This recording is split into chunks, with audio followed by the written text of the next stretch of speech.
សួនគំនិត 1. សូមកុំយករបស់ក្រៅខ្លួន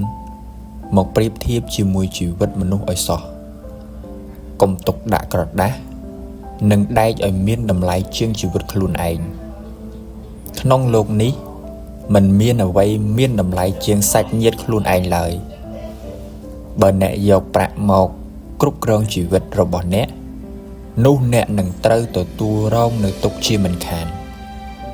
ព្រោះត្រូវប្រើជីវិតក្នុងភាពប្រដេញជាមួយការបាននិងការបាត់បង់ជានិច្ច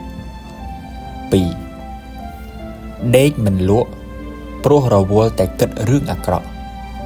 អញ្ចឹងឈប់គិតវាទៅដេកលក់បាត់ទៅហើយគ្មាននរណាម្នាក់គេយល់ពីដំណើរជីវិតអ្នកឡើយតែមិនអីទេអ្នករស់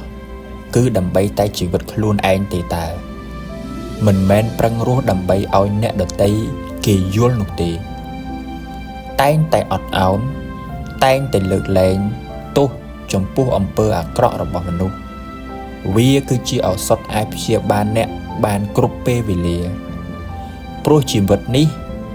វាមិនអាចបានជួបតែរឿងកប់ចិត្តជានិច្ចរហូតនោះទេ 3.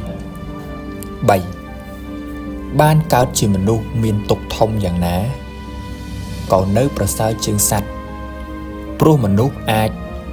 ដោះស្រាយបញ្ហាទុក្ខបានចំណែកសត្វគឺមិនអាចដោះស្រាយបញ្ហាទុក្ខបានឡើយណាទុក្ខក្នុងការស្វះស្វែងរកអាហារណាមានជំងឺដង្កាត់ជីវិតអាចត្រូវគេសម្លាប់គ្រប់ពេលវេលាការបានកំណើតជាមនុស្សហើយក៏បីធ្វើអំពើល្អដើម្បីកុំឲ្យមានកំណើតជាសត្វបើទោះជាមានគំនិតប្រៃល្វីងជូរចត់យ៉ាងណាត្រូវខំដោះស្រាយឲ្យបានល្អកុំបីធ្វេសប្រហែសឡើយ 4. ជីវិតគឺស្រស់ស្អាតណាស់សរសើរវាទៅជីវិតគឺជាក្តីសុបិនចូលធ្វើវាឲ្យคล้ายជាការពិត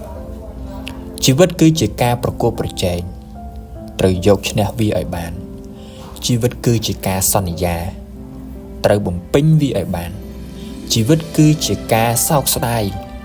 ត្រូវឆ្លងកាត់វាឲ្យបានជីវិតគឺជាការតស៊ូ